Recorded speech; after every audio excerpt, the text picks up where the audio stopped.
हैं। ठीक है मनोहर, तुम्हें को होस्ट बना दे रहा हूँ।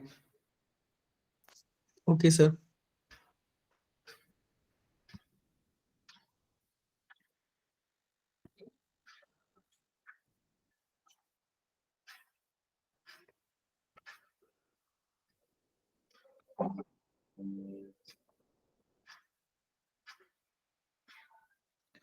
हाँ, तो हम लोग आज पहले पढ़ते हैं मिनरल्स एंड रॉक्स। आप लोग सभी लोगों को पता है कि हमारी जो पूरी पृथ्वी है उस पे कहीं भी चले जाइए आपको रॉक्स दिखाई देगी, आपको जो है खनिज दिखाई देंगे, मिनरल्स। ये सब मिनरल्स रॉक्स ये कहाँ से आए, ये कहाँ से बने, कहाँ से आते हैं, क्या कौन से इनका मेन सोर्स क्या होता है, what is the source of minerals and rocks. तो हम लोग जानते हैं कि पृथ्वी के नीचे से मैग्मा निकलता है और उस मैग्मा में कई प्रकार के एलिमेंट्स मॉल्टन स्टेट में है, पिघली अवस्था में है। जैसे कि आपको वहां पर आयरन भी मिलेगा, मैग्नीशियम भी मिलेगा, सिलिका भी मिलेगा, एल्युमिनियम भी मिलेगा। तो क्या जब ये ऊपर आएगा और ये अलग अलग कॉम्बिनेशन में एक दूसरे के साथ जुड़ेंगे तो अलग अलग प्रकार के मिनरल्स और रॉक्स को फॉर्म करेंगे। ठीक है, तो हमारा जो अर्थ है वो कई प्रकार के एलिमेंट से मिलकर बना है और ये एलिमेंट्स जो होते हैं जो हमारे अर्थ के आउटर लेयर में सॉलिड फॉर्म में होते हैं, लेकिन जब ये इनर लेयर में पहुंचते हैं तो हॉट और मॉल्टन फॉर्म में होते हैं। आप लोगों ने ये बताइए, वो याद किया कि आपका जो क्रस्ट है और मेंटल है उसके बीच का जो डिसकॉन्टिन्यूटी है उसको क्या कहते हैं? किसी को मोहो। याद है? कौन सा? मोहो। क्या कहते, मोहो। तो क्रस्ट और मेंटल के बीच और अपर क्रस्ट और लोअर क्रस्ट के बीच की जो डिसकॉन्टिन्यूटी है उसको क्या कहते हैं? उसको कोनार्ड कहते हैं। उसको याद कर लेना, मैं वो भेजा हुआ है नोट्स, तुम लोग उस में डायरेक्ट ऐसे क्वेश्चंस आते हैं। आप ये सब बेसिक बेसिक देखिए, बेस को स्ट्रांग करते रहिए। एग्जाम की हड़बड़ी में भागने से बेस अच्छा रहेगा तो वो एग्जाम भी निकलेगा, और हर एग्जाम निकलेगा। एग्जाम की हड़बड़ी में बेस मत खराब करिए, ऑटोमेटिकली बेस अच्छा होगा तो एग्जाम भी निकल जाएगा। अब हमारे जो पूरी की पूरी क्रस्ट है, क्रस्ट मतलब ऊपरी पार्ट जो हमारा धरती का है, वो उसका 98% जो है वो 8 एलिमेंट से मिलके बना है। याद रखिए, आपके जितने भी मिनरल्स होंगे उनमें ये 8 एलिमेंट्स ही आपको देखने को मिलेगा। Oxygen, silicon, aluminium, iron, calcium, sodium, potassium और मैग्नीशियम। ये 8 मिलके 98% बना रहे हैं पार्ट। और जो बाकी के हैं उसमें थोड़ा थोड़ा titanium, hydrogen, phosphorus, manganese, sulphur, chromium, carbon, निकल, बहुत चीजें मिलती है। ठीक है, लेकिन मेन मेजर कॉन्स्टिट्यूएंट कौन से? ये 8 हो। ठीक है, और जो द एलिमेंट ऑफ अर्थ का इसमें क्या है कि आपको जनरली ये नहीं मिलेगा कि सिलिकॉन अकेले इधर टहल रहा है, एल्युमिनियम अकेले टहल रहा है, जनरली आपको नहीं मिलेगा। आपको कुछ ही छोड़ दो, गोल्ड छोड़ दो या कुछ कॉपर छोड़ दो, इसके अलावा बाकी के एलिमेंट्स एक दूसरे के साथ कंबाइंड होके मिलते हैं। और जो कॉम्बिनेशन होता है उसी कॉम्बिनेशन को क्या कहते हैं? मिनरल्स या खनिज। ठीक है, जो तुम्हारे अलग अलग एलिमेंट्स कंबाइंड होके मिलते हैं। अब देखो, सबसे ज्यादा ऑक्सीजन है, सेकेंड नंबर पे सिलिकॉन है और थर्ड नंबर पे एल्युमिनियम है। तो आप बताइए, जितने भी मिनरल्स होंगे उनमें ये 3 तो आपको देखने को मिलेंगे ही मिलेंगे, मिलेंगे कि नहीं? और जो सिलिकॉन है वो किससे किससे मिलके बना होता है? एल्युमिनियम, सिलिका और ऑक्सीजन से। सॉरी, सिलिका जो होता है, तो तुम्हारा जो सियाल होता है ऊपरी परत, वो उसमें सिलिका और एल्युमिनियम की मात्रा ज्यादा होती है। तो उसके बाद आयरन है, फिर कैल्शियम है, फिर सोडियम है, फिर पोटेशियम है, फिर मैग्नीशियम। ठीक, तो जितने भी प्रकार के मिनरल्स होंगे हर मिनरल में आपको सिलिकॉन, ऑक्सीजन, एल्युमिनियम तो ऑलरेडी मिलेगा ही मिलेगा। मिनरल्स जो है, मिनरल क्या है? मिनरल पहले तो आपको खनिज, इसको हिंदी में बोलते हैं खनिज। तो खनिज जो है नेचुरली, प्राकृतिक रूप से पाया जाने वाला ऑर्गेनिक या इनऑर्गेनिक पदार्थ है। ऑर्गेनिक क्या होता है? जिसमें कार्बन पाया जाता है उसको ऑर्गेनिक कहते हैं, इसमें कार्बन नहीं रहता है उसको इनऑर्गेनिक कहते हैं। और उसका अपना एक एटॉमिक स्ट्रक्चर होता है, उसकी अपनी एक डेफिनेट केमिकल कॉम्पोजिशन, उसका एक जो रासायनिक संगठन भी देखने को मिलेगा और उसकी अपनी एक भौतिक फिजिकल प्रॉपर्टी भी होती है। अब एक मिनरल में दो और दो से ज्यादा एलिमेंट्स भी हो सकते हैं। एलिमेंट्स क्या हैं? वो पीरियोडिक टेबल वाले, हाइड्रोजन, हीलियम, लिथियम वगैरह। और कभी कभी ऐसा होता है कि किसी खनिज में केवल एक ही एलिमेंट हो, जैसे कि sulphur, copper, silver, gold, graphite, ये सब भी पाए जाते हैं अकेले। ठीक है। अब आप देखोगे कि लिथोस्फीयर में कई एलिमेंट्स मिलकर लिथोस्फीयर का निर्माण करते हैं। ठीक। लेकिन जो मैक्सिमम मिनरल्स हैं, और इसकी वजह से आपका ढेर सारे मिनरल्स देखने को मिलते हैं, लेकिन 2000 मिनरल्स जो हैं उनका नेम, खनिजों का नाम हम लोगों ने उसको डिफाइन किया है और अर्थ क्रस्ट में इनकी खोज की गई है। ठीक है। और इसमें से 6 मेजर मिनरल ग्रुप्स हैं, और जो कि मेजर रॉक फॉर्मिंग मिनरल्स हैं उनको देख लेते हैं कौन कौन से हैं।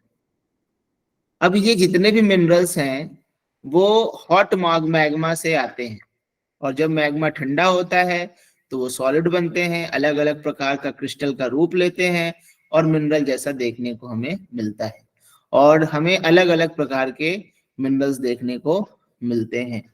और उसमें कैसे होता है, क्या होता है, उसमें कुछ ग्रुप्स बनाए गए हैं कि अगर ये पाया जाएगा तो इस ग्रुप में रखेंगे, ये एलिमेंट्स पाया जाएगा तो इस ग्रुप में रखेंगे। जैसे मिनरल्स कोल है, कोयला है, पेट्रोल है, नेचुरल गैस है, ये ऑर्गेनिक सब्सटेंस है। ठीक है। ये ऑर्गेनिक सब्सटेंस क्योंकि इसमें कार्बन पाया जाता है। इसमें कोयला सॉलिड रूप में, पेट्रोलियम लिक्विड रूप में, और गैस, नेचुरल गैस, गैस के रूप में पाई जाती है। अब इनकी हम लोग जो फिजिकल कैरेक्टरिस्टिक्स देख लें मिनरल्स की, तो मिनरल्स की फिजिकल कैरेक्टरिस्टिक्स में देखा जाएगा तो इसका एक एक्सटर्नल क्रिस्टल फॉर्म होता है, मतलब कोई क्यूब के आकार का होता है, कोई ऑक्टाहेड्रॉन होता है, कोई हेक्सागोनल होता है। अलग अलग रूप के अरेंजमेंट में इनका इंटरनल अरेंजमेंट में देखने को मिलेगा कि इनका क्रिस्टल अलग अलग फॉर्म के होते हैं। फिर इनमें क्लीवेज देखने को, do you know what is cleavage? तो एक होता क्या है कि एक प्लेन सरफेस में, जो आप लोग जिसमें से साइंस बैकग्राउंड के होंगे वो बता सकते हैं कि व्हाट इज क्लीवेज, क्या है क्लीवेज? सर उससे मतलब तोड़ते हैं, जैसे अगर कोई शेप रहता है, प्रॉपर रेगुलर शेप रहता है, तो उसको तोड़ते हैं तो नुकीले तरीके से मतलब भाग में टूटता है। सब प्लेट बाय हाँ, प्लेट तो वो एक, अगर लेयर मॉर्फस चीज है तो हाँ हाँ बताओ क्या निशित, क्या बोल रहा? सब क्लीवेज यानी कि जब हम उसे तोड़ते हैं तो उसमें एक लेयर बाय लेयर एक सिस्टम हमें दिखता हाँ, है। देखने को मिलता है, वो एक मतलब सरफेस के कोल, अराउंड चलते जैसे टूटता कोल जो होता है उसे हम जब तोड़ते हैं तो उसमें हमें देखने को मिलता है ये क्लीवेज जो है। कैरेक्टरिस्टिक है। तो tendency to break in a given direction. ठीक है। और उससे आप जब एक डायरेक्शन में वो प्लेन निकल जाएगा तो नीचे आपकी एक सतह दिखाई देगी, और उससे आपको दिखेगा कि हाँ ये वाला एक उसका ऊपर की सतह निकाल सकते हो उस जगह, उस पॉइंट से, उस जगह से, तो और उसको एक सर ये भी है ना कि जिसका रेगुलर शेप होगा सर उसी में मतलब ये क्लीवेज दिखेगा, रेगुलर नहीं है एमॉर्फस में नहीं दिखेगा। तो फ्रैक्चर हो जाएगा, वो टूट जाएगा पूरा। ठीक है। तो जो इरेगुलर शेप के होंगे वो क्या होंगे, वो फ्रैक्चर्ड में उसका हो जाएगा, और वहां पर क्लीवेज नहीं दिखाई देगा कि एक प्लेन के अराउंड जो है वो टूटेंगे नहीं। और जो रेगुलर शेप के होते हैं वो शेप के अराउंड ही अपना टूटते हैं। ठीक है। लस्टर मतलब चमक होती है। ठीक है। Appearance of a material without a regard to colour. Each mineral has a distinctive lustre, जैसे मेटेलिक हम लोग देखते हैं उसका थोड़ा सा अलग तरीके का सिल्की लस्टर, एक चमक टाइप की होती है। कलर, सबके अपने अपने कलर होते हैं। सब मिनरल्स हैव कैरेक्टरिस्टिक कलर, उनके वजह से जैसे जैसा उनका मॉलिक्यूलर स्ट्रक्चर होता है उस तरीके से उनमें कलर होते हैं। और कुछ कलर जो मिनरल्स होते हैं उनकी कलर इस वजह से होता है कि उसमें कुछ अशुद्धियां पाई जाती हैं, जैसे बिकॉज ऑफ इम्प्यूरिटीज क्वार्ट्ज में बी व्हाइट। अब कैसी उसमें अशुद्धियां हैं, तो क्वार्ट्ज व्हाइट भी दिखाई देता है, क्वार्ट्ज ग्रीन भी होता है, क्वार्ट्ज रेड भी होता है, क्वार्ट्ज येलो भी होता है। तो कभी कभी कलर उसके अंदर के स्ट्रक्चर्स मॉलिक्यूल्स की वजह से नहीं होता, उनके अंदर पाई जाने वाली इम्प्यूरिटीज की वजह से भी आता है। स्ट्रीक क्या होता है? एनीबॉडी कैन बता सकता है स्ट्रीक क्या होता है? बताइए, व्हाट इज स्ट्रीक? देखो स्ट्रीक क्या होता है कि जब इसको तोड़ोगे, उसका पाउडर फॉर्म में बनाओगे, तो जो उसका कलर होता है that is called streak. Colour of the ground powder of any mineral, उसको पाउडर में तब्दील करोगे और उसके बाद जो उसका कलर होगा, जरूरी नहीं है कि जो उसका पाउडर फॉर्म में जब तोड़ोगे तो वही कलर आए जो कि मिनरल का था। क्यों? क्योंकि कभी कभी मिनरल में कलर उसकी इम्प्योरिटीज की वजह से होता है, और जब हम तोड़ते हैं तो वो इम्प्योरिटी हट जाती है और उस मिनरल का कलर, उसके मेन कॉन्स्टिट्यूएंट पार्ट्स का कलर आ जाता है। ठीक है, तो कभी कभी सेम कलर होता है मिनरल का और उसके स्ट्रीक का, जैसे कि the same colour as the mineral or may differ. जैसे मेलाशाइट जो है उसका ग्रीन कलर है, उसका स्ट्रीक भी ग्रीन है, मतलब उसका पाउडर फॉर्म में भी ग्रीन कलर है, लेकिन फ्लोराइट में उसका मिनरल जो होता है वो पर्पल कलर का होता है और या ग्रीन कलर का होता है, लेकिन जब उसको तोड़ा जाएगा तो व्हाइट उसका पाउडर दिखता है। ट्रांसपेरेंसी, ट्रांसपेरेंसी जानते ही हो, कुछ ऐसे होते हैं तो या तो ट्रांसपेरेंट होते हैं, कुछ ट्रांसलूसेंट होते हैं। ट्रांसलूसेंट क्या मतलब होता है कि वो कुछ थोड़ा सा लाइट को पास करने देते हैं, सारे लाइट को नहीं पास करने देते। और अपेक मतलब पूरा का पूरा अपारदर्शी। स्ट्रक्चर होता है इनका अपना एक अलग तरीके का। हार्डनेस 1 से 10 में देखोगे तो सबसे ज्यादा हार्डनेस डायमंड की है, इनमें कठोरता होती है मिनरल्स में। स्पेसिफिक ग्रेविटी क्या होती है बताइए, कोई बता सकता है? What is specific gravity? देखो, the ratio between the weight of, बताओ बताओ बताओ। सही, मतलब एक यूनिवर्सल वे में चेक किया जाता है कि वेट जो है वो पर्टिकुलर किसी दूसरे इक्विवेलेंसी में, इस केस में यहाँ पे वॉल्यूम ऑफ वाटर ले रहा है। सही, इससे यूज करते हैं कि मतलब किसी चीज का पर्टिकुलर वेट ग्रेविटी के मतलब उस कांटेक्ट में आने के बाद कैसे वो वेरिएट करता है। हाँ, सर स्पेसिफिक मतलब ग्रेविटी दो चीजों में मतलब रिलेटिव निकालते हैं कि रिलेट इसमें इतना करके है तो उसमें उतना है। इसमें इतना है, तो इससे पता चलता है ग्रेविटी की वजह से वेट में कितना डिफरेंस आया है। तो ratio between the weight of a given object and the weight of an equal volume of water. तो जो इसी उस ऑब्जेक्ट का जो वेट है और उतने ही वॉल्यूम का कोई वाटर है उसका जो वेट है, उसका बीच को ratio. Object weighted in air, air में उसको वेट किया जाता है, फिर उसको वाटर में वेट किया जाता है, और फिर डिवाइड कर दिया जाता है weight in air by the difference of the two weights. तो जो उसका वेट उसका जो होता है एयर में होता है, उसके बीच में जो डिफरेंस है उससे डिवाइड कर लोगे तो स्पेसिफिक ग्रेविटी। तो कभी निकालने को एग्जाम में आ जाए तो आप जान लो, पहले उसका वेट नापो हवा में, फिर पानी में, जो डिफरेंस आए उसको हवा वाले वेट से डिवाइड कर दो, स्पेसिफिक ग्रेविटी आ जाएगी। एक सेकेंड। अब कुछ इंपॉर्टेंट है, ये मिनरल्स के जो टाइप्स हैं उसमें 2 प्रकार के होते हैं, metallic and non metallic. Metallic में हम लोग प्रीसियस बहुमूल्य धातु में सोना, चांदी, प्लैटिनम, फेरस जिसमें आयरन और अदर मेटल्स पाए जाते हैं, और साथ में और नॉन फेरस जिसमें आयरन नहीं पाया जाता है, जैसे copper, lead, zinc, tin, aluminium. Non metallic वो हैं जो बिल्कुल मेटेलिक नहीं होती, जैसे सल्फर हो गया, फास्फोरस हो गया, नाइट्रेट हो गया, दे आर नॉट मेटल्स, तो they are called non metallic. अब हम लोग जो इंपॉर्टेंट मिनरल फॉर्म्स को जाने, तो आप लोग देखिए, सबसे ज्यादा पाया जाने वाला जो ग्रुप है उसको कहते हैं फेल्डस्पार। उस ग्रुप का जो स्ट्रक्चर होता है उसमें आपको एल्युमिनियम, सिलिकॉन और ऑक्सीजन के 8 जो एटम्स हैं वो जुड़े हुए हैं।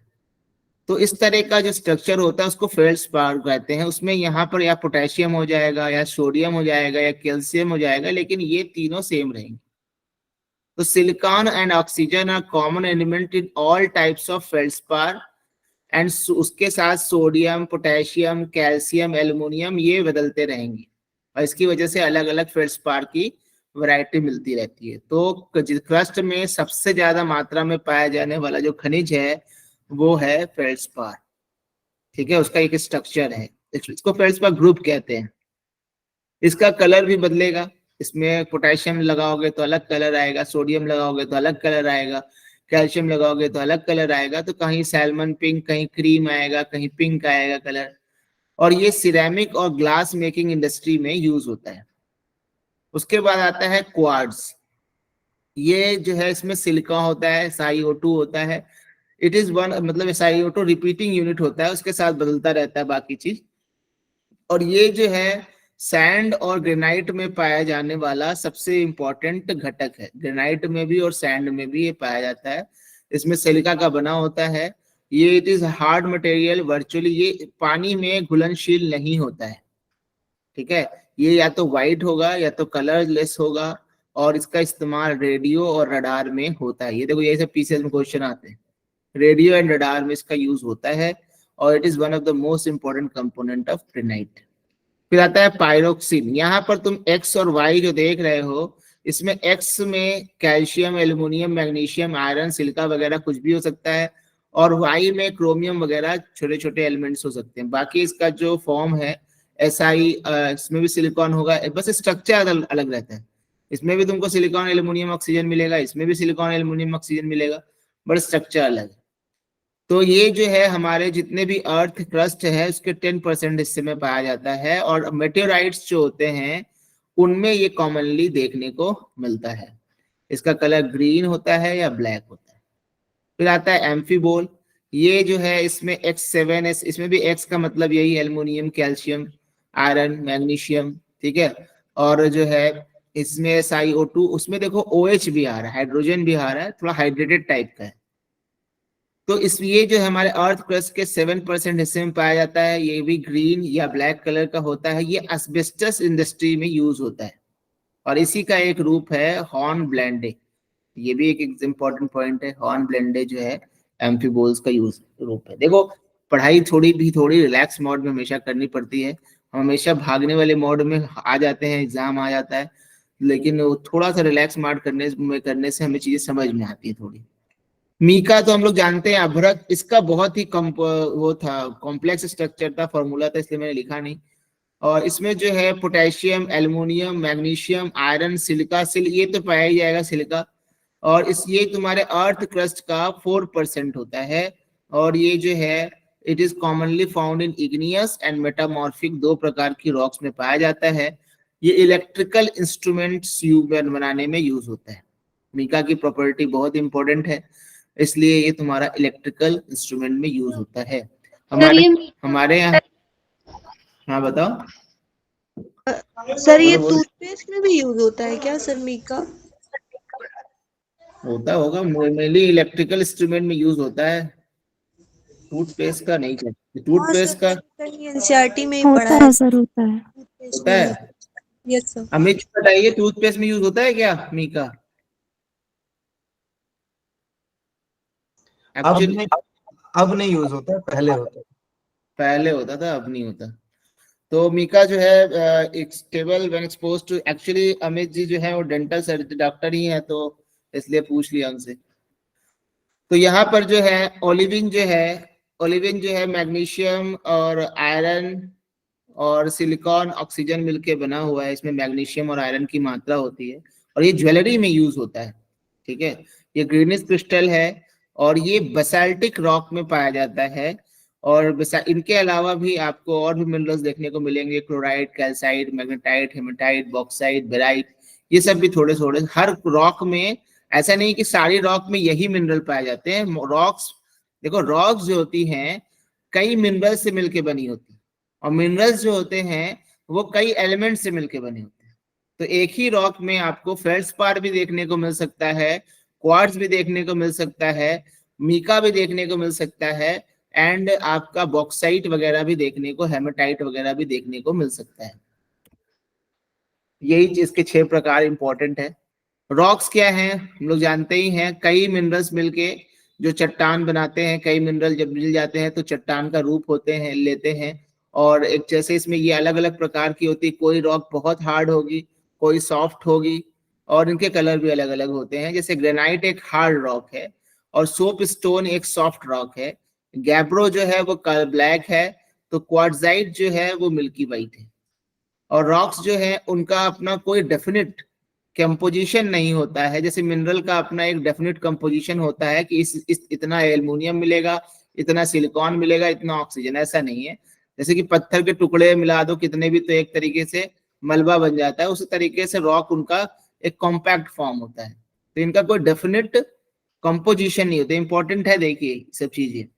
Feldspar and quartz are the most common minerals found in the rocks. तो रॉक्स में आपको हमने बताया था फेल्डस्पार, क्वार्ट्ज सबसे ज्यादा पाया जाता है। और यहाँ पर देखेंगे कि तुम्हारा जो लैंड फॉर्म होता है और रॉक जो होता है उसका बहुत ही घनिष्ठ संबंध है कि किस प्रकार की चट्टान से वो जमीन का टुकड़ा बना है। जमीन, इवन आपका मिट्टी भी रॉक से ही बनती है, ठीक है, तो इसलिए रॉक्स का अध्ययन बहुत इंपॉर्टेंट है। और अलग अलग प्रकार के रॉक होते हैं, लेकिन हम लोग उसको 3 भागों में बांट के पढ़ते हैं। एक होती है इग्नियस रॉक, आग्नेय चट्टाने, सेडिमेंट्री रॉक्स, अवसादी चट्टाने, और मेटामॉर्फिक रॉक्स, कायांतरित चट्टाने। ठीक है, तो अब पेट्रोलॉजी क्या होती है? ये साइंस ऑफ रॉक होती है। देखिए सब भी क्वेश्चन पूछ देता है एग्जाम में। और पेट्रोलॉजिस्ट क्या करता है? रॉक की स्टडी करता है। तो पहले याद रखिएगा, petrology means study of science of rocks. Igneous rock कैसे बनती है? जब मैग्मा बाहर आता है और इंटीरियर ऑफ द अर्थ से, और चूंकि ये सीधा मैग्मा से बनती हैं, इसलिए इनको क्या कहते हैं? Primary rocks. सबसे पहले बनने वाली रॉक्स तो यही है। और इग्नियस का मतलब होता है फायर, और चूंकि मैग्मा आग जैसा होता है तो ये फायर से बनती है। और जब मैग्मा ठंडा होता है और सॉलिड होता है तब ये बनती है। और जो मैग्मा जब अपने ऊपर के मूवमेंट में रहता है तो वो 2 जगह पर सॉलिड हो सकता है, अर्थ के अंदर भी और अर्थ के बाहर भी। जब अर्थ के अंदर वो ठंडा होता है तो उसको क्या कहते हैं? Intrusive igneous rocks. और वो जो बाहर ठंडा होता है उसको क्या कहते हैं? Extrusive igneous rock. ठीक है, तो ये इंपॉर्टेंट चीज याद रखिएगा। जब इग्नियस रॉक जब तुम्हारा टेक्सचर के हिसाब से कि उसका साइज कितना है, तो उस हिसाब से, या उसके जो दाने हैं वो कैसे अरेंज हैं, उस हिसाब से इसको अलग अलग उसमें रखा गया है। अगर मान लो किसी चीज को धीमे धीमे ठंडा करेंगे तो उसके दाने जो होते हैं वो बड़े बड़े होते हैं, लेकिन अचानक से किसी को ठंडा करेंगे तो दाने क्या होंगे? बड़े बड़े होंगे, छोटे छोटे होंगे। तो ये एक कंडीशन होती है, उसके हिसाब से अलग अलग तरह की रॉक्स होती है। जैसे ग्रेनाइट है, गैब्रो है, पेग्माटाइट है, बसाल्ट है, वोल्केनिक ब्रेसिया है, टफ है। ये क्या है? ये इग्नियस रॉक के एग्जांपल हैं। इसमें से कुछ इंट्रूसिव हैं और कुछ एक्सट्रूसिव हैं। अब हम लोग यही इग्नियस रॉक जब टूटना, अब ऊपर आ गई धरती पर। अब सपोज कर लो ये धरती था, यहाँ हवा बढ़िया मस्त बहती थी, पानी भी जो है आराम से गिर के बह रहा था, बीच में आ गई इग्नियस रॉक। तो ये जो हवा के अंदर काइनेटिक एनर्जी, गतिज ऊर्जा है, उसको रोक रही है। तो ये क्या इसको पुश नहीं करेगा? लगातार इस पर फोर्स नहीं लगाएगा। तो इस पर ऊपर से सूरज देवता अलग टेम्परेचर छोड़ रहे हैं, तो इन सब की वजह से इनमें टूट फूट होता है। जब ये टूटती हैं और टूट के इनके जो दाने जो होते हैं जा जाके कहीं जाके जमा होते हैं और एक नई प्रकार की चट्टाने बनती हैं, तो उन चट्टानों को कहते हैं अवसादी चट्टाने या सेडिमेंट्री रॉक्स। ठीक है, तो याद रखिएगा, सेडिमेंट्री रॉक्स जो होती हैं वो इग्नियस रॉक्स या मेटामॉर्फिक रॉक्स के टूटने से ही, इवन सेडिमेंट्री रॉक के भी टूटने की से कहीं जमा होके जब एक नई प्रकार की चट्टान बनती है तो उसको हम लोग कहते हैं सेडिमेंट्री रॉक। ठीक, और जब ये बहुत समय तक एक जगह पर जमा होने लगती है, जमा होती रहती है और एक साथ जुड़ जाती है, तो उसमें हम लोग को क्या देखने को मिलता है? एक लेयर दिखने को मिलता है, नीचे से ऊपर की तरफ एक लेयरिफिकेशन देखने को मिलेगा। नीचे कुछ और लेयर है, ऊपर कुछ और लेयर है। ठीक है, तो इसमें एक लेयर, जबकि ये लेयर आपको देखने को इग्नियस रॉक में नहीं मिलेगा। ठीक है, जैसे सैंडस्टोन क्या है? सैंडस्टोन जैसे बालू से, जब बालू कई जगह जमा होके रॉक का रूप ले ले, पत्थर में बदल जाए, तो क्या हो जाएगा? बलुआ पत्थर, सैंडस्टोन। शेल तुम्हारी जो है मड से बनती है, और उसके बनने के हिसाब से इसको बोलते हैं अलग अलग, mechanically form, organically form, chemically form. तो जब मैकेनिकली फॉर्म्ड होती है कि आपका जो है एक के ऊपर एक जमा हुआ, बहुत दिन तक जमा हो के क्या हो गया, वो तुम्हारा जो है एक चट्टान में बदल गया मैकेनिकली, जो तुम्हारे एजेंट्स थे उनके द्वारा, तो वो हो गया। फिर आता है ऑर्गेनिकली फॉर्म्ड। ऑर्गेनिकली कैसे बनती हैं? जब आपका जैसे लाइमस्टोन है, कोल है, ये सब क्या होते हैं?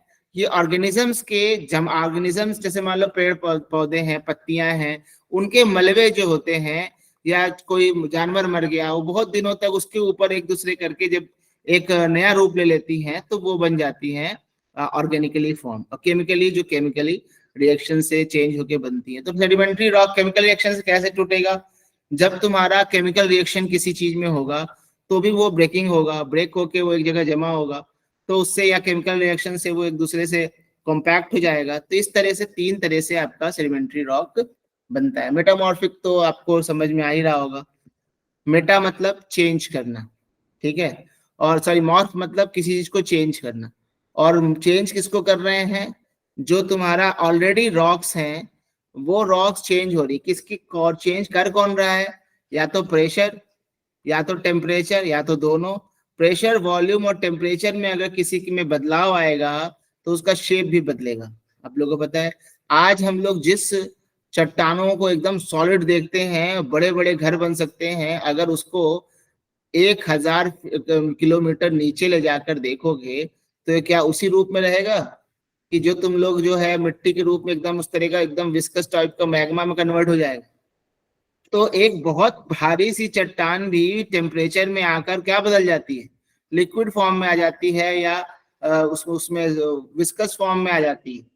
ठीक है, तो मेटामॉर्फिज्म कैसे होता है, जब भी कोई rock force down to lower level. अब हमने देखा था कि दो चट्टानें, जब दो प्लेट्स जो होती हैं टकराती हैं तो क्या होता है, एक प्लेट के नीचे जाती है, और जब वो नीचे जाएगी गहराई के साथ क्या होता है, आपका टेम्परेचर और प्रेशर दोनों बढ़ता है। तो ये जो चट्टान नीचे जा रही है उसके रूप में परिवर्तन आएगा कि नहीं आएगा, वो होता है।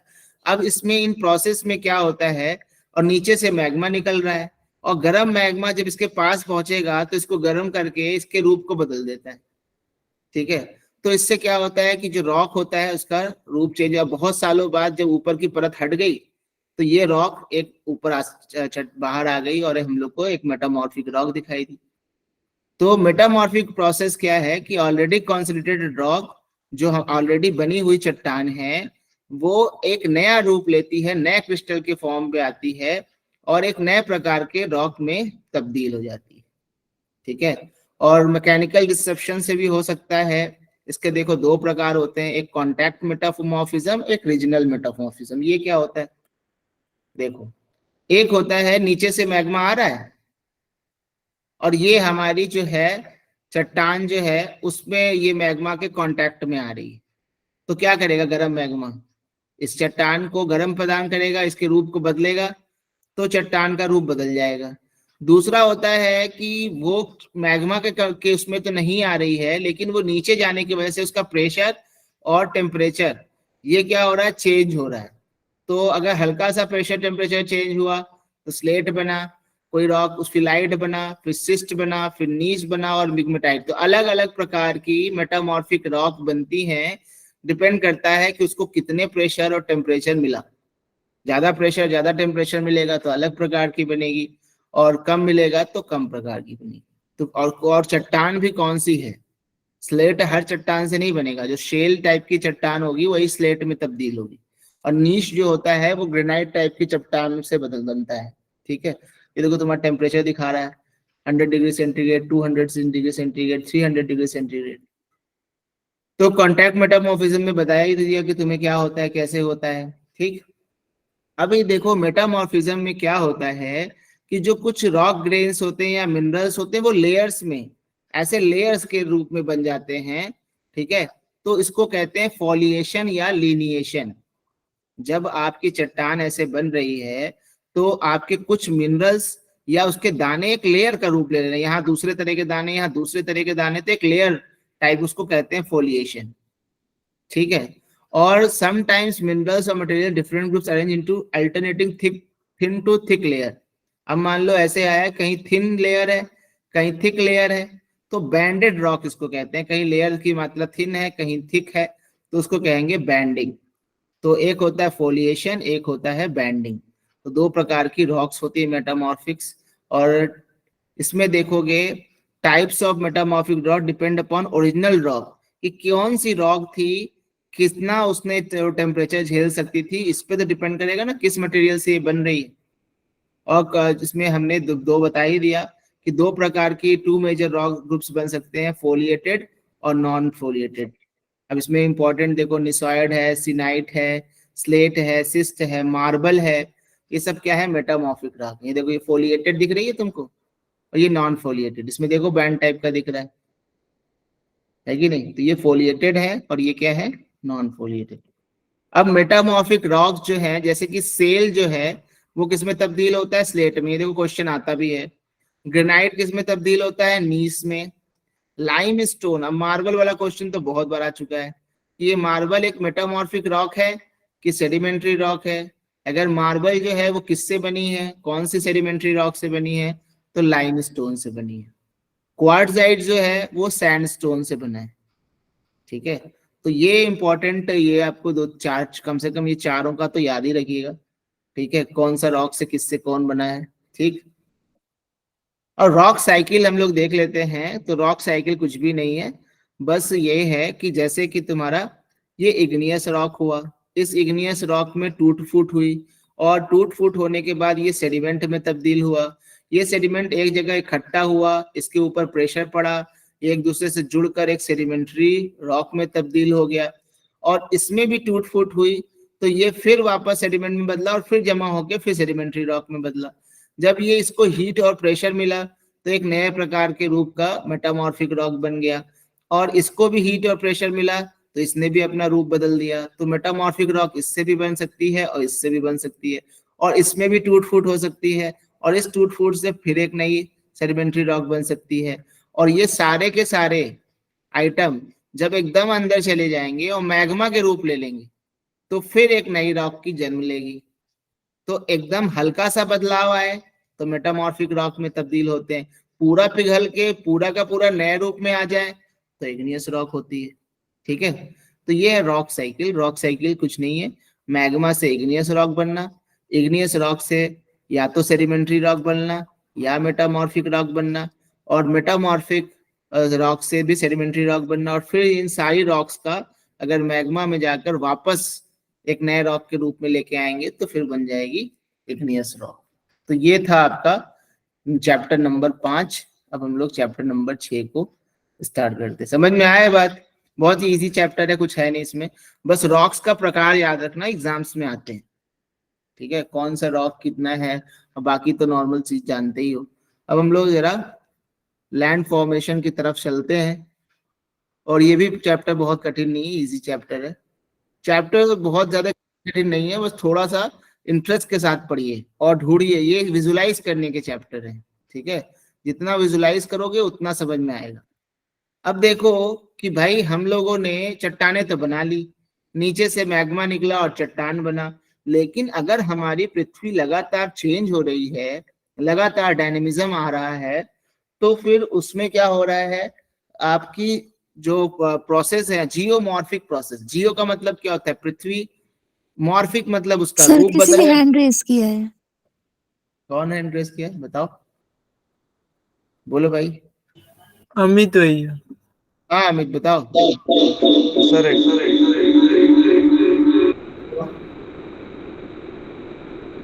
आवाज नहीं आ रही। हेलो, चलो सर तो आवाज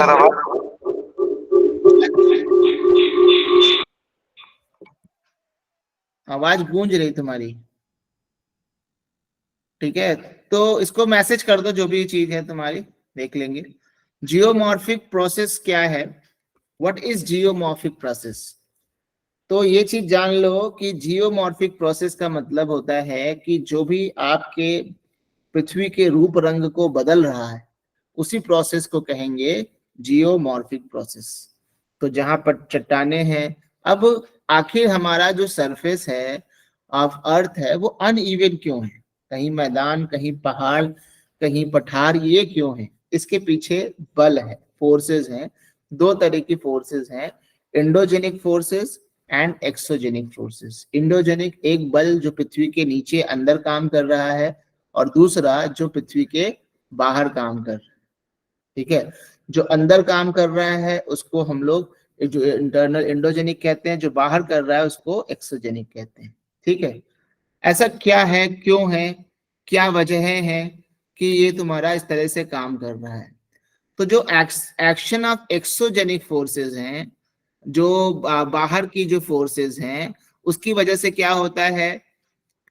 देखो अर्थ की क्रस्ट क्या है? वो डायनेमिक है, और ये जो है वर्टिकली भी मूव करती है, ऊपर से नीचे भी, और हॉरिजॉन्टली भी मूव करती है। और पास्ट में ये बहुत तेज से मूव करती थी, क्योंकि जो अर्थ थी वो अनस्टेबल थी, एनर्जी बहुत हॉट थी, चीजें बहुत अनस्टेबल थी, और उसकी वजह से जो मूवमेंट था वो बहुत फास्ट था। तो जो differences in the internal forces, जो हमारा इंटरनल फोर्सेस हैं, उनके अंदर जो डिफरेंस होता है, जो अर्थ के अंदर चलती है, उसकी वजह से ऊपर क्रस्ट का निर्माण होता है। और ऊपर जो क्रस्ट का निर्माण होता है उस क्रस्ट में जो तब्दील होता है उसकी वजह से ऊपरी परत में हमको अलग अलग तरीके के लैंड फॉर्म्स या भूभाग देखने को मिलते हैं। और जो अर्थ की सरफेस है वो लगातार उसको बाहर से एक फोर्स मिलती है। एक बात बताओ कि फोर्स पैदा करने के पीछे क्या होता है? एक ही चीज है, एनर्जी। और आखिर हमारे सन हमारा जो अर्थ है उसको एनर्जी देता कौन है? सनलाइट। तो there is only one source, sunlight, जो कि एक्सोजेनिक फोर्सेस, एक और सोर्स है ग्रेविटी और एक सनलाइट। ये दो सोर्स की वजह से मूवमेंट होता है। और जो इंटरनल फोर्सेस हैं वो अभी भी एक्टिव हैं, लेकिन जो है उसकी इंटेंसिटी अलग है। लेकिन अभी भी अंदर मैग्मा चल रहा है, उसकी वजह से भूकंप आते हैं। ठीक है, तो यहाँ पर जो एक्सोजेनिक फोर्सेस हैं, एक्सोजेनिक फोर्सेस में आपके जो बाहर के फोर्सेस में हवा, पानी, ग्लेशियर और तुम्हारा जो है ये सन टेम्परेचर, इनकी वजह से टूट फूट होता है। रिलीफ में, रिलीफ मतलब जो ऊंचा उठी हुई सतहें हैं एलिवेशंस में, और जो ये जो टूट फूट होती है, जब यहाँ से एक होता है ऊंचा उठा पार्ट, एक होता है गड्ढा पार्ट, तो जो टूटेगा फूटेगा यहाँ से जाके कहाँ इकट्ठा होगा? गड्ढे में। तो ये भी बराबर हो जाएगा, ये भी बराबर हो जाएगा। तो पृथ्वी बराबर करने की कोशिश में रहती है कि उठ कैसे गया इतना, इसको जो है तोड़ ताड़ के यहाँ पे गड्ढे में भरो। ठीक है, और तो गड्ढे में चीजें भरती हैं और जो उठा हुआ पार्ट है वो टूटता है। The phenomenon of wearing dying, अब जो तुम्हारा रिलीफ वेरिएशन है, जो तुम्हारी जो भू आकृति है उसमें अलग अलग प्रकार की जो ऊंचाई के सरफेस हैं उसमें जो डिफरेंसेस हैं, उसको तोड़ने की प्रक्रिया को, इरोजन के द्वारा जो तोड़ने की प्रक्रिया, उसको कहते हैं ग्रेडेशन। तो what is gradation? Gradation is the phenomenon of wearing down of relief variations of the surface of the earth through erosion. और इंडोजेनिक फोर्सेस जो हैं वो कॉन्टिन्यूसली क्या करती हैं? अर्थ के एक पार्ट को उठा दिया, अब ये तोड़ के सही किया, साफ किया, इधर हटाया, फिर उठा दिया, फिर ये कई सालों तक तोड़ेगा, फिर वो उठा देगा।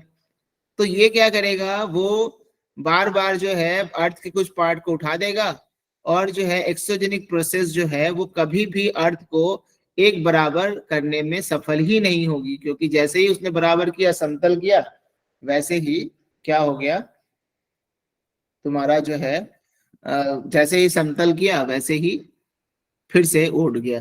तो वेरिएशन जो होगा वो हमेशा रहेगा, और एक्सोजेनिक फोर्सेस क्या करेंगी? उसको समतल करने की कोशिश करेंगी, तो एंडोजेनिक फोर्सेस उसको फिर उठा देंगी। ठीक है, तो एंडोजेनिक फोर्सेस जो होती हैं वो लैंड बिल्डिंग फोर्स, जमीन का निर्माण करने वाली फोर्सेस होती हैं, और जो एक्सोजेनिक प्रोसेस होती हैं वो लैंड वियरिंग फोर्सेस होती हैं, जमीन की तोड़ फोड़ करने वाली फोर्सेस होती हैं जो जमीन का समतलीकरण करती है। तो जियोमॉर्फिक प्रोसेस क्या होता है?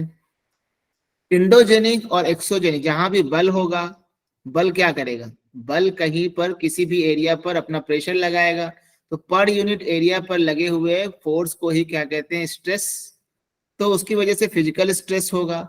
हमारे यहाँ केमिकल एक्शंस जो होते हैं, हमारे शरीर, हमारा जो भी बना हुआ है अर्थ में मटेरियल, सब केमिकल्स के बने हैं। उसमें केमिकल एक्शंस की वजह से वो कभी लूज होता है तो कभी सॉलिड होता है, और इसकी वजह से जो सरफेस का अर्थ है, जो अर्थ की जो सरफेस है, उसके कॉन्फ़िगरेशन में, रूप रंग में बदलाव आता है, उसी को कहते हैं जियोमॉर्फिक प्रोसेस।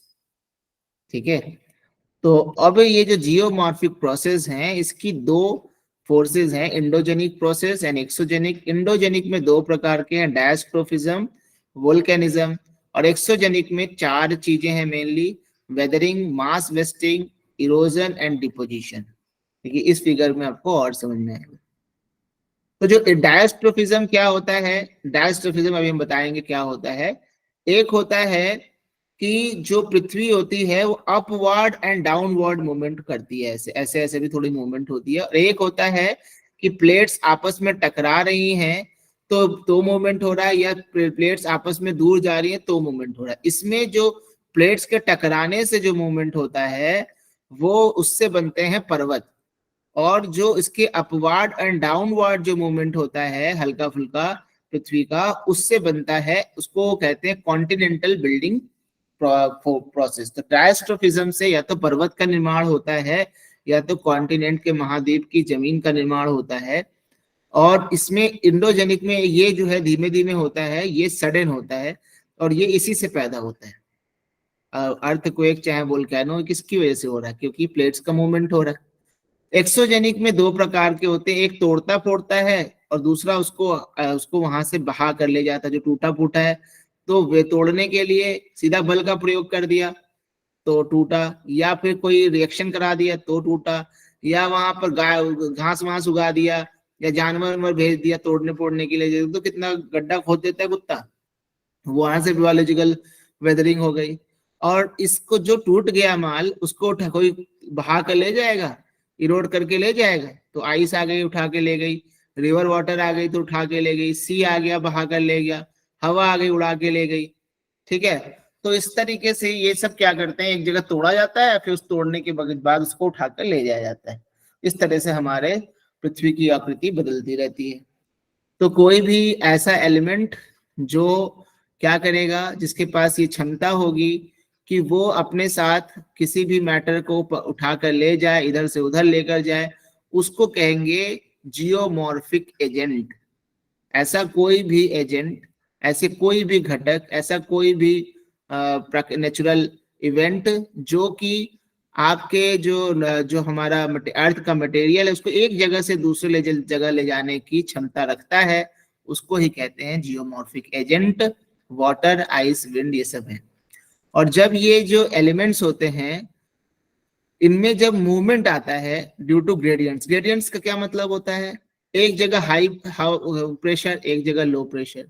अब क्या हो गया, यहाँ पर हवा का दबाव बहुत ज्यादा है, यहाँ पे कम, तो हवा क्या होगा, हाई प्रेशर से लो प्रेशर की तरफ चलेगी। तो जब भी कहीं हाई है कहीं लो है तो एक ग्रेडियंट आता है, एक प्रवणता आती है जिसकी वजह से हमेशा मूवमेंट हाई से लो की तरफ होता है। तो जहां पर भी वो होगा तो मूवमेंट आएगा, और जब ये मूव करेंगे तो अपने आसपास के सामान को तो साथ में मूव कराएंगे। और ये remove the material and transport them over slopes and deposit them at the lower level. अब मान लो ऐसे है ऊपर से नीचे, तो यहाँ से उठा कर ले गए और यहाँ पर नीचे के लेवल पर इसको डिपॉजिट कर दिया। तो geomorphical process and geomorphical agent ये क्या है, एक्सोजेनिक है और अनलेस स्टेट, ये एक्चुअली दोनों सेम ही है लेकिन थोड़ा अंतर से बोला जाता है। जैसे प्रोसेस क्या है, ये है बल। प्रोसेस इज अ फोर्स जो कि किस पर लगती है, अर्थ के मटेरियल पर, और उन अर्थ के मटेरियल को बदलती है, अफेक्ट करती है। और एजेंट क्या है, वो गतिशील माध्यम, वो मोबाइल मीडियम जो कि उन फोर्स के द्वारा तोड़े ताड़े गए मटेरियल को वहां से हटाता है, वहां से लेकर जाता है और कहीं पर जमा करता है, वह उसको कहते हैं एजेंट। तो रनिंग वाटर, ग्राउंड वाटर, ये सब क्या है, एजेंट। ग्रेविटी का बहुत इंपॉर्टेंट रोल होता है जियोमॉर्फिक प्रोसेस में। तो ग्रेविटी क्या करती है, वो एक डायरेक्शनल फोर्स के साथ साथ activating all down slope movements of matter. और इसकी वजह देखो, सीधी सी बात है, कोई भी चीज ऊंचाई पर है और उसमें मास है तो एक फोर्स हमेशा नीचे की तरफ लगा रहता है, और वो फोर्स क्या करता है, एक जब फोर्स लगेगा तो स्ट्रेस पैदा होगा। स्ट्रेस का मतलब उस पर एक नीचे की तरफ जाने की प्रवृत्ति होगी, लेकिन कोई चीज को रोक रही है। तो कुछ चीजों पे तो वो रोकने वाला बल तो ज्यादा होगा, लेकिन कुछ चीजों पर रोकने वाला बल, मान लो जो किनारे की चीजें होंगी उस पर तो रोकने वाला बल कम लगेगा, इधर वाले पर ज्यादा लग रहा है, तो क्या होगा, वो किनारे की चीजें नीचे की तरफ जाने की प्रवृत्त होंगी। जैसे ही थोड़ा ये बल कमजोर होगा वो नीचे उसको खसका के लेके चला जाएगा, है कि नहीं। तो उसकी वजह से क्या होती है, ग्रेविटी और ग्रेडियंट्स की वजह से, विदाउट ग्रेविटी एंड ग्रेडियंट, अगर ना कोई ग्रेडियंट होता और ना ग्रेविटी होती तो कोई भी गति ना होती, कोई भी तो इरोजन ना होता, कोई ट्रांसपोर्टेशन ना होता, कोई डिपोजिशन नहीं होता। तो ग्रेविटेशनल स्ट्रेस जो है वो एक इम्पोर्टेंट जियोमॉर्फिकल प्रोसेस है। ठीक है, ग्रेविटी वो फोर्स है जो क्या करती है, किसी भी चीज को अपनी तरफ खींचती है और नीचे की तरफ मूवमेंट करने की तरफ अग्रसर करती है। अब देखो अब इंडोजेनिक प्रोसेस क्या है, हम लोग जानते ही हैं, बार बार कितनी बार बताएं वही चीजें कि जो नीचे की तरफ, अब अंदर फोर्स कहाँ से आया, तो उसके लिए दो इंपॉर्टेंट चीज तो हम लोग प्लेट टेक्टोनिक्स में ही पढ़ लिए थे कि एक रेडियो एक्टिविटी, जो रेडियो एक्टिव डिके होता है उससे एनर्जी निकलती है, और दूसरा जो हमारा पहले जब हमारी पृथ्वी बनी तो उसके पास एक हीट थी, जो कि हीट अंदर ट्रैप है, उसी हीट को प्राइमोर्डियल हीट कहते हैं, वो ऊष्मा जो होती है। और उसके अलावा हमारी पृथ्वी रोटेशन कर रही है, उस रोटेशन की वजह से भी अंदर का माल हिलता है डुलता है, और टाइडल फ्रिक्शंस होते हैं, कहीं पर ग्रेविटेशन ज्यादा लगता है कहीं कम लगता है, उसकी वजह से भी मूवमेंट होता है। इस एनर्जी की वजह से अंदर जो मूवमेंट होता है, उस मूवमेंट की वजह से मैग्मा जो है निकलता है, और नीचे से ऊपर की परत की तरफ हमेशा एक प्रेशर पड़ता है, तो मूवमेंट्स होते हैं। अगर वो प्रेशर में कहीं मान लो छेद पा लेता है, कहीं पर फ्रैक्चर पा लेता है, तो उस क्रैक से क्या होता है, मैग्मा निकल आता है, वोल्केनो का रूप दिखाई देता है। नहीं आता है, अगर मान लो इसका जो है ऊपर की तरफ प्रेशर डालना, थोड़ा उठ जाता है पार्ट, तो इस तरीके से पार्ट्स क्या होते हैं, अप डाउन मूवमेंट चलता रहता है, और बोल क्या है तुम्हारा जो है पृथ्वी की जो सरफेस होती है उसका निर्माण होता रहता है।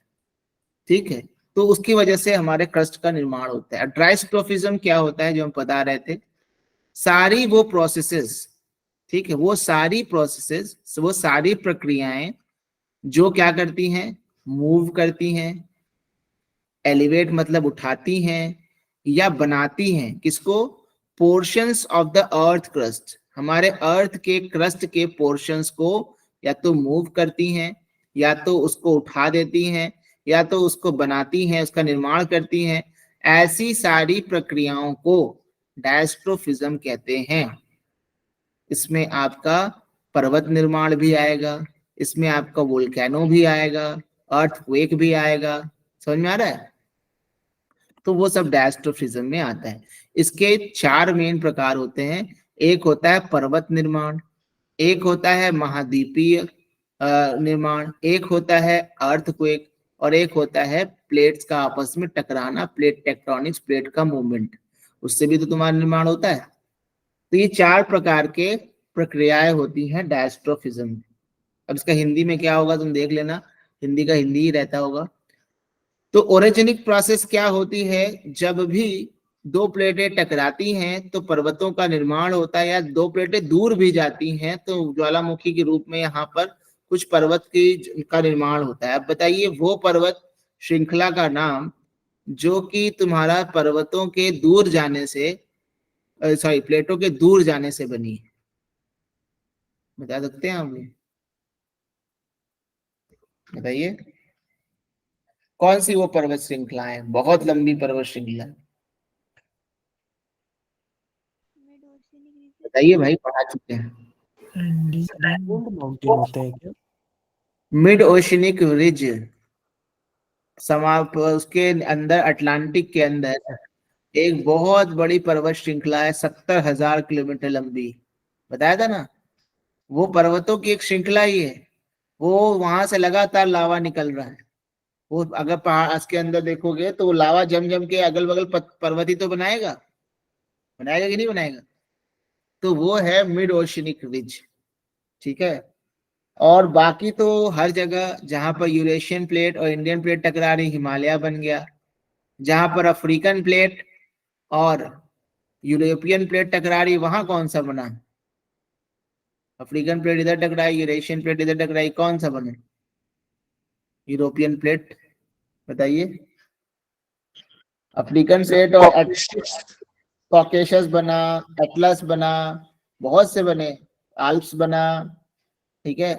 आल्प्स भी तो वैसे ही बना है, आल्प्स भी तो फोल्डेड माउंटेन है। तो ये सारे के सारे जो हम लोग तुमको कल माउंट आल्प्स वाला मैंने भेजा था शॉर्ट वीडियो, उसमें बताया था, कॉकेशस में भी बताया था। तो जब वो मूवमेंट होएगा और टकरावट होगी तो वो बनेगा। तो यहाँ पर देखोगे जो process of orogeny, epeirogeny, earthquakes and plate tectonics, वहां अब ये सब हिले डुलेगा जब हमारा धरती, तो उसमें दरार पैदा होगी कि नहीं? कहीं पर दरार पैदा होगी, कहीं बहुत लंबी सी दरार, फॉल्ट लाइन होगी जिसके ऊपर, जिसके थ्रू ये मूव करेंगे, कभी ऊपर कभी नीचे। और ये जितने भी प्रोसेसेस होंगे उससे प्रेशर में भी बदलाव आएगा, वॉल्यूम में भी बदलाव आएगा, टेम्परेचर में भी बदलाव आएगा, और उसकी वजह से मेटामॉर्फिज्म भी होगा। अभी हमने बताया कि जब प्लेट टेक्टोनिक्स होगी तो एक प्लेट नीचे जाएगी, मैग्मा के संपर्क में आएगी, और वो उसके चट्टान का रूप बदल जाएगा, मेटामॉर्फिज्म हो जाएगा उसका, ठीक है। और दूसरा क्या होगा, या तो नीचे जाएगी तो प्रेशर और टेम्परेचर उसका बदला तो भी उसका जो रॉक है उसका स्ट्रक्चर चेंज हो जाएगा।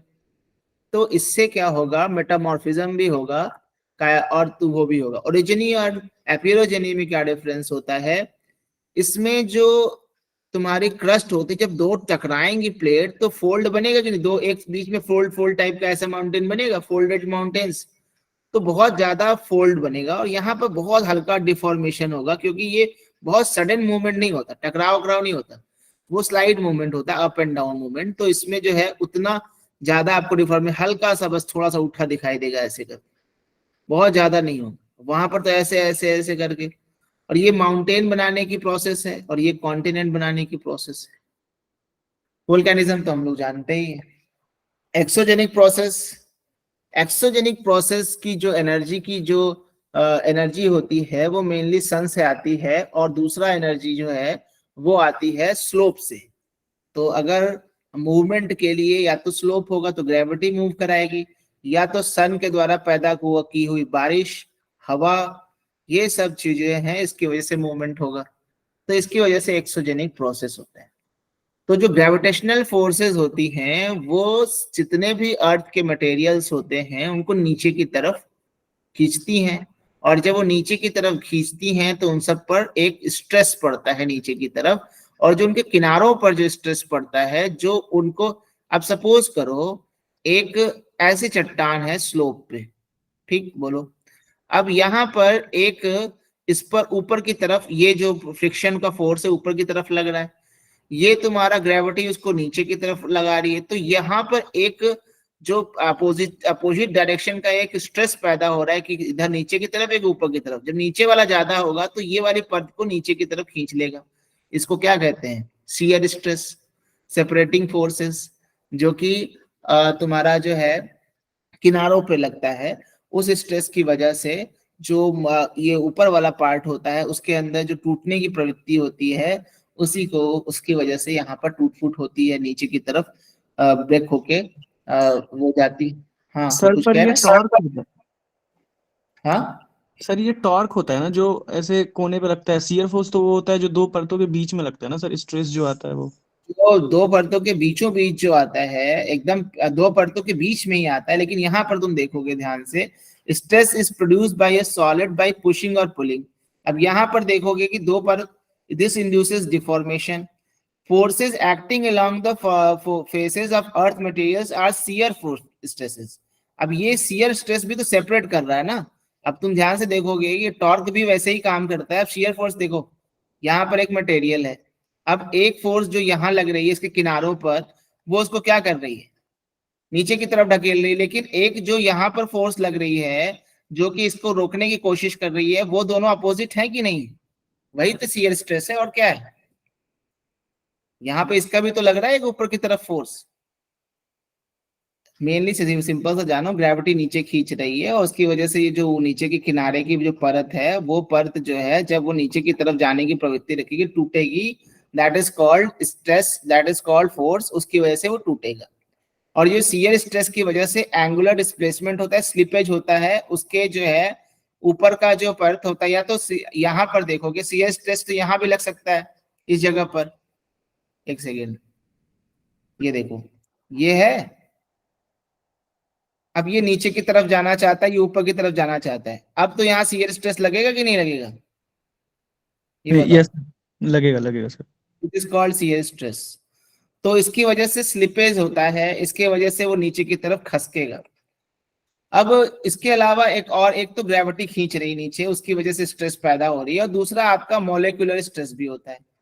ये क्या होता है, मॉलिक्यूलर स्ट्रेस जानते हैं कि सारे के सारे एटम मटेरियल जो है वो मॉलिक्यूल से बने हुए हैं, और उसकी वजह से टेम्परेचर जब चेंज होता है तो उसके अंदर का जो स्ट्रक्चर चेंज होता है, उसके अंदर से बॉन्डिंग्स चेंज होती है, ठीक है। और उसकी वजह से तुम्हारे जो ग्रेन्स होते हैं उनके अंदर जो तुम्हारा वो कभी लूज हो जाते हैं, ठीक है। और अगर मान लो सॉल्युबल मिनरल्स हैं तो पानी में घुल जाएंगे तो एकदम ही लूज हो जाएंगे, और फिर वहां से उनको हटाया जा सकता है।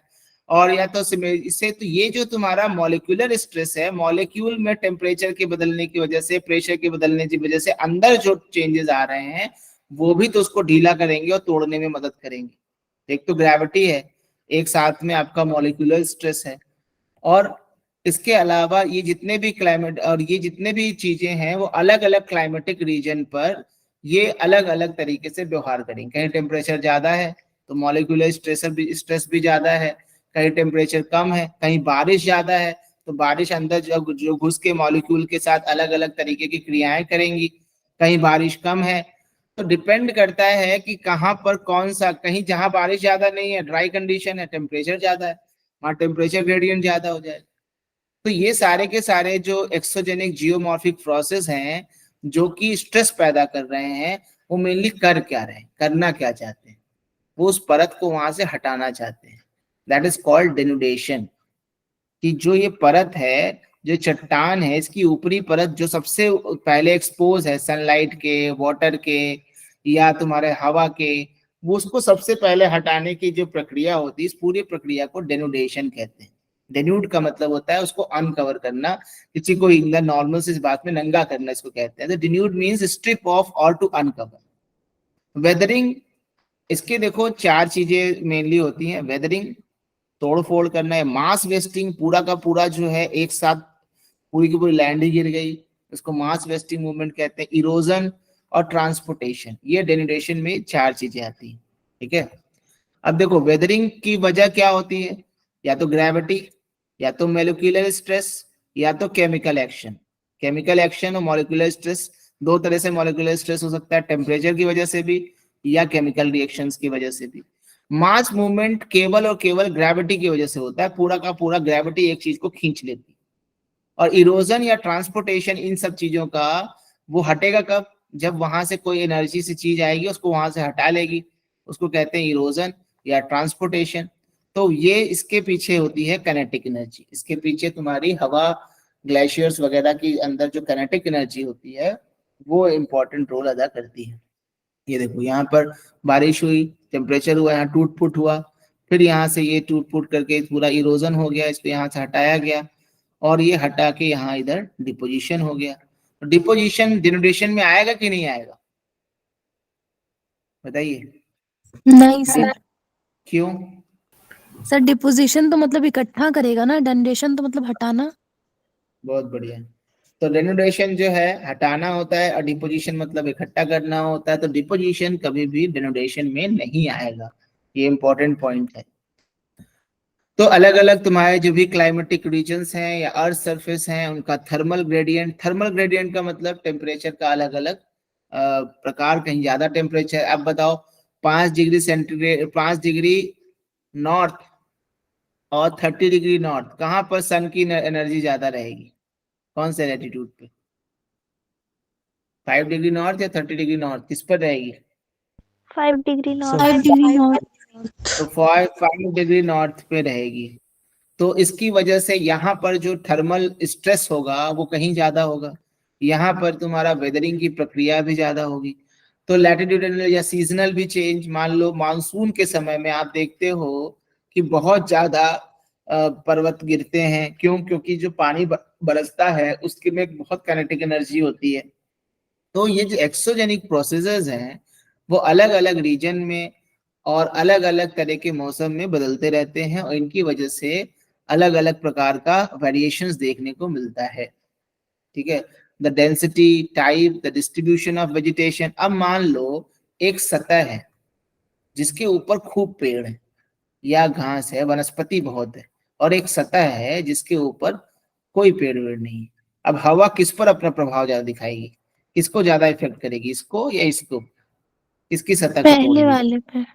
पहले वाले पे, क्योंकि इसके पास कोई सुरक्षा कवच नहीं है। तो इस पर भी डिपेंड करता है कि टेम्परेचर, प्रेसिपिटेशन, ये आपको तभी प्रभावित करेगा जब आपने अपने आप को खुद ही खजाना खाली कर रखा है। पेड़ पौधा था उसको हटा दिया, काट दिया महल बनाने के लिए, और पेड़ पौधे से ही हमारा जीवन है, और उस पेड़ पौधों को लाखों की तादाद में काटा जा रहा है, लाखों की तादाद में। अभी आप लोगों को पता है अंडमान एंड निकोबार आइलैंड में कितने पेड़ कटने वाले हैं? 9.5 लाख। अब सोच लो अंडमान एंड निकोबार आइलैंड का जो वेजिटेशन है वो कौन से वाला है, बताओ कौन सा वाला है? जो अमेजन टाइप का है जंगल का, जो sir rain equatorial forest type. हाँ इक्वेटोरियल रेन फॉरेस्ट वो है। और आप लोगों को पता होगा, जब मैंने पढ़ाया होगा, याद होगा जिसको, कि जो इक्वेटोरियल रेन फॉरेस्ट में एक बार पेड़ कट गया तो वहां की पे उतना पेड़ उगना उतना आसान है, क्योंकि वहां की मिट्टी कम उपजाऊ होती है, कि लीचिंग बहुत ज्यादा होती है। ठीक है, तो इसलिए वहां पर वो सैकड़ों हजारों साल में बने हुए पेड़ हैं, और हम अगर उसको ऐसे उजाड़ देंगे देन वो वापस बना पाना बहुत मुश्किल। तो वही सब चीजें हैं। With different climatic region there में be local variations and effects of different. तो यहाँ अलग अलग जगहों पर आपको अलग, इवन आप ऊंचाई पर भी देखोगे तो आपको देखोगे जो ज्यादा ऊंचाई पर है और ज्यादा स्लोप में है, स्टीप स्लोप पे है, वहां पर खतरा ज्यादा है कि वो नीचे गिरेगा, और बाकी जगह पर नहीं है। या मान लो एक ऐसे है पर्वत, इधर बारिश ज्यादा हो रही है इधर कम हो रही है, तो किधर लैंडस्लाइड का खर्चा ज्यादा है, वो खतरा ज्यादा है? जिस साइड बारिश हो रही है। ठीक है, जैसे वेस्टर्न घाट है, तो मान लो वेस्टर्न घाट इधर है, तो किधर लैंडस्लाइड का खतरा ज्यादा है, इस साइड वाले में कि इस साइड वाले में? बताइए। वेस्ट में। वेस्ट में, वेस्ट। क्योंकि बारिश इधर ही हो जाती है, इधर ही सारा का सारा वो करती है। ठीक है, गिराती उड़ाती है। ठीक, तो यहाँ पर देखोगे कि अलग अलग प्रकार के। अब इसके अलावा एक चीज बताओ, ये तो हो गया अलग अलग रीजन, तो अलग अलग प्रकार की चट्टानें भी तो होती हैं। कोई सख्त चट्टान है, कोई कमजोर चट्टान है, कोई बढ़िया तरीके से वो है सॉलिड चट्टान है, कोई कई ज्वाइंट मिलके बनी चट्टानें हैं। ठीक है, किसी का स्लोप ज्यादा है, किसी का स्लोप कम है। तो चट्टान की प्रकार पर भी डिपेंड करेगा कि वो कितनी टूटेगी कितनी नहीं टूटेगी। ठीक है, ये भी चीज होती है। अब इसमें आप देख सकते हो वेदरिंग। तो वेदरिंग क्या है? वेदरिंग हम लोग पढ़ चुके हैं ऑलरेडी। वेदरिंग में वेदर के प्रभाव से जो भी उसमें बदलाव आते हैं that is called weathering. Weather की वजह से, पानी की वजह से, टेम्परेचर की वजह से जो भी चट्टानें टूटती फूटती हैं वो वेदरिंग। अब एक चीज बताओ, क्या वेदरिंग इन सीटू प्रोसेस है, जहां पर चट्टान है वहीं पर प्रक्रिया होती है कि उसको कहीं दूर ले जाके प्रक्रिया होती है? तो जहां चट्टान है वहीं होती इन है। सीटू। इन सीटू, जिस सिचुएशन पे है उसी सिचुएशन पे हो, that is called in situ. ठीक है, और weathering process are conditioned by, इसमें बहुत से इंपॉर्टेंट एलिमेंट्स होते हैं वेदरिंग में, कि चट्टान जो है उसका प्रकार क्या है, किस क्लाइमेटिक रीजन में है, ऊंचाई कैसी है, ग्रेविटी का रोल अदा कर रहा है, उस पर वेजिटेशन है। क्यों कहा जाता है कि हिमालय में अगर हम लोग तगड़ा वेजिटेशन कर दें तो लैंडस्लाइड रुक जाएगी? हम लोगों ने पढ़ा भी था लैंड वाले में, है ना एक बार। तो क्लाइमेट का तो रोल है, वेदरिंग तभी ज्यादा होगी, किसी भी चीज का प्रभाव आप पर तभी पड़ेगा जब आप प्रिपेयर नहीं हो। And that is the thing, weathering, weather भी तभी प्रभाव डालेगा जब हमारी जो हमने नेचुरल जो भी हमारी वो थी डिफेंस सिस्टम था उसको हमने ब्रेक कर दिया। वेदरिंग में आपका प्रोसेस में 3 प्रकार की वेदरिंग होती है, केमिकल, फिजिकल और mechanical and biological weathering process. ठीक है, और ये सारी क्या अकेले अकेले इकट्ठा होती, एक साथ होती होंगी कि अकेले अकेले होती होंगी? एक साथ ही होती होंगी। क्या केमिकल अलग से व्यवहार करेगा? सब एक साथ। कोई भी चीज इस दुनिया में आइसोलेशन में नहीं होती, एवरीथिंग सब कुछ मिलके होता है। और केमिकल वेदरिंग प्रोसेस में आपका केमिकल रिएक्शंस होती है जब हमारा कोई मान लो चट्टान ऐसे चीजों से मिलके बनी है जो पानी में घुल जाता है। तो अगर सोचो उस चट्टान पे पानी बहा दिया जाए, चट्टान गायब नहीं हो जाएगी? बताओ, तो पानी में घुल जाएगी। अगर वेदरिंग प्रोसेस में उसी तरीके से सोल्यूशन कार्बोनेशन होता है, कि मान लो हमारा जो ऐसी कोई चट्टान है जो कार्बोनिक एसिड के साथ मिलके कार्बोनेट और बाई कार्बोनेट बनाती है। बाई कार्बोनेट का फार्मूला पता है किसी को? क्या होता है बाई कार्बोनेट का फार्मूला? SCO3। Good, SCO3। तो जिसके साथ SCO3 लगेगा वो बाइकार्बोनेट होता है। तो मान लो कोई भी चट्टान ऐसी है जो कि तुम्हारा कार्बोनिक एसिड के साथ मिलकर जो है कार्बोनेट बाइकार्बोनेट बना देती है, और वो निकल जाती है, हाइड्रेशन हो जाता है पानी के साथ मिलके, वो हाइड्रेटेड हो जाती है, फूल जाती है, फिर पीछे पानी चला गया तो पिचक जाती है, तो ही वेदरिंग होगा। ऑक्सीडेशन हो गया, या ऑक्सीजन के साथ मिलकर रिएक्शन करके उसके केमिकल कंपोजिशन चेंज हो जाता है, फिर ऑक्सीजन निकल गई, फिर केमिकल कंपोजिशन, तो उसमें टूट फूट होना शुरू हो जाता है। तो इनकी वजह से क्या होता है, टूट फूट होता है, और इसी को कहते हैं केमिकल वेदरिंग प्रोसेस। इसमें पानी और हवा का बड़ा इंपॉर्टेंट रोल है, और हवा में ऑक्सीजन और कार्बन डाइऑक्साइड का इंपॉर्टेंट रोल है। और अगर मान लो कार्बन डाइऑक्साइड का रोल भी इंपॉर्टेंट है, साथ में अगर प्लांट का जब डिकम्पोजिशन होता है, प्लांट जब टूटता है और उसका तो क्या निकलती है, उसके साथ कार्बन, जब कार्बन को जलाओगे या कार्बन को तोड़ोगे, उसका ऑक्सीडेशन होगा तो क्या निकलेगी, कार्बन डाइऑक्साइड। और एनिमल्स की वजह से का भी जब डिकम्पोजिशन होता है तब भी कार्बन डाइऑक्साइड निकलती है, तो कार्बन डाइऑक्साइड का मात्रा और बढ़ जाता है, जिसकी वजह से वेदरिंग और बढ़ जाती है। ये जो केमिकल रिएक्शंस होती हैं वैसी ही होती हैं जैसी हम लोग लेबोरेटरी में करते हैं। इसमें सबसे पहला है सोल्यूशन। सोल्यूशन में क्या होता है, जब कोई भी चीज पानी में घुलकर, पानी में अगर आप मान लो नमक का बहुत बड़ा गोला है और सॉलिड रूप में, पानी में घोल के सॉलिड रहेगा, वो टूट जाएगा, ठीक है। तो उसी तरीके से बहुत सी ऐसी रॉक्स होती हैं जैसे नाइट्रेट, सल्फेट, पोटेशियम, ये सब की बनी हुई जो मिनरल्स होते हैं वो पानी में घुलनशील होते हैं। तो जैसे ही उन पर पानी पड़ता है वो पानी में घुलकर निकल जाते हैं, ठीक है।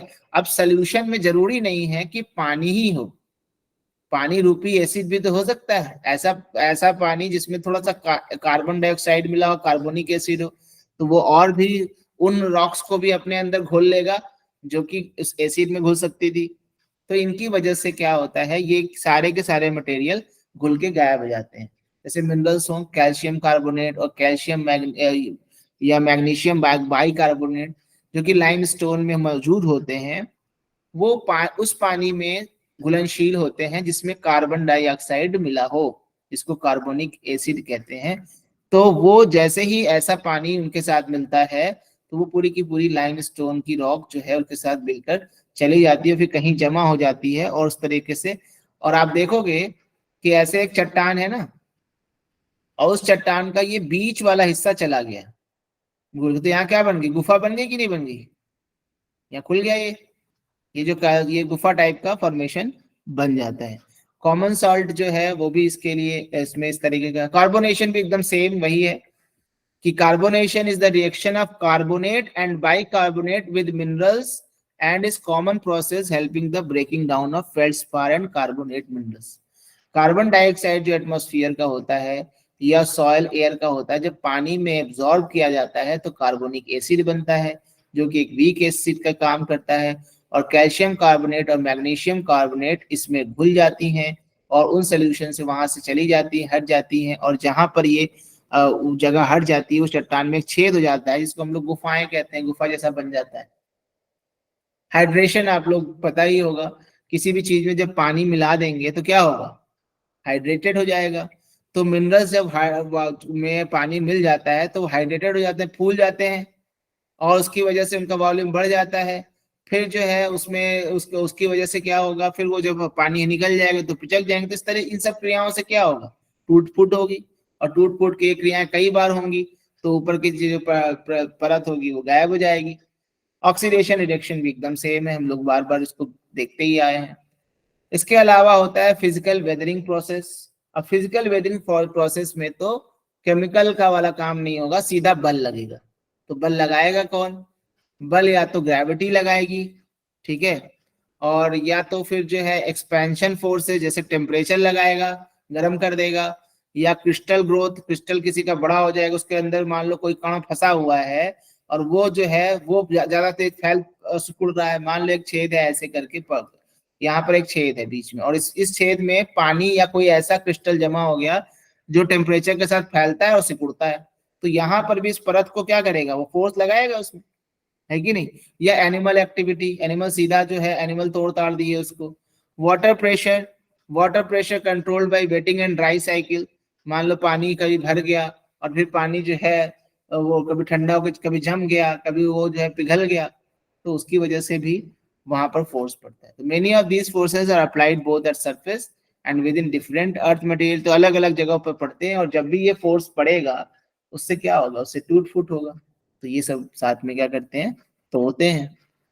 अनलोडिंग, अगर मान लो सपोज करो नीचे की एक परत है, सपोज तो ये वाला फिगर देखो, ये नीचे की फोर्थ अर्थ है। अब इसके ऊपर वाला जो ये वाला मटेरियल था जो इसको रोके हुआ था, ये मटेरियल जो है जिसकी वजह से ये नीचे की तरफ रुकी थी और नीचे से एक प्रेशर लग रहा था, तब ये हट जाएगा तो क्या होगा, अनफोल्डिंग हो जाएगा, ये ऊपर वाली सतह ऊपर उठ जाएगी क्योंकि ये प्रेशर गायब हो गया और नीचे वाला प्रेशर लग ही रहा है, तो क्या हो जाएगा, एक्सपेंशन हो जाएगा, अपलिफ्टिंग हो जाएगी कि नहीं हो जाएगी। और यहाँ की जो ऊपर वाली जो स्लोप में जो भी परत स्लोप को नहीं बर्दाश्त कर पाएगी वो इधर बह जाएगी, इधर नीचे चली जाएगी, सीटिंग हो जाएगी। तो ये एक्सपेंशन एंड सीटिंग कब होगा, जो ऊपर की परत हट जाएगी, इसको कहते हैं अनलोडिंग एंड एक्सपेंशन।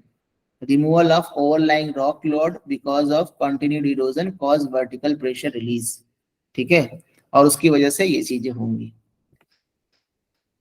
ये तुम देख सकते हो। एक और चीज है कि यहाँ पर तुम देखे गर्मी पड़ी, एक्सपेंशन हुआ, एक्सपेंशन होने पर क्या हुआ, ये तुम्हारा जो है यहाँ पर टूट फूट हुई, टूट फूट होने के बाद इधर की ये जो ऊपर की सतह जो नीचे वाली रॉक बेड जो सॉलिड रॉक है जिसमें टूट फूट नहीं हुई वो रह जाएगी, बाकी ऊपर की ये ढह जाएगी और इससे बढ़ेगा ये जो डोम होगा, इसको कहेंगे एक्सफोलिएशन, इसको एक्सफोलिएशन कहते हैं। एक्सफोलिएशन का मतलब होता है ऊपरी परत को हटाना, इसको एक्सफोलिएटेड करके कहते हैं, ठीक है। तो ये उसका एक प्रकार है। अब हम लोग इसके आगे नेक्स्ट क्लास में पढ़ेंगे बिकॉज थोड़ा ज्यादा पढ़ाने से भी दिक्कत होती है। तो यहाँ पर हम लोग ज्यादा है नहीं, है सब वही सब, लेकिन अभी लंबा हो जाएगा क्लास, तो यहाँ पर हम इसको रोकते हैं। कल आप लोग का टेस्ट है, कल क्लास नहीं है, और परसों हम लोग जो इसका बचा हुआ चैप्टर है वो कंप्लीट करके इतिहास को, मॉडर्न हिस्ट्री का नेक्स्ट टॉपिक पढ़ेंगे, और जो है उसके बाद जो बाकी की 2 क्लास चलेंगी उसमें मॉडर्न हिस्ट्री चलेगी। फिर मंडे को दोबारा, तो टारगेट यही है कि जनवरी में ये फिजिकल ज्योग्राफी खत्म हो जाए और मॉडर्न हिस्ट्री भी मैक्सिमम जितनी हो सके उतनी खत्म हो जाए, कोशिश करेंगे पूरी हो जाए तो अच्छी बात है। तो आप लोग भी साथ साथ चलिए, लेकिन कोई चीज पढ़िए तो थोड़ा समझिए, सीखिए।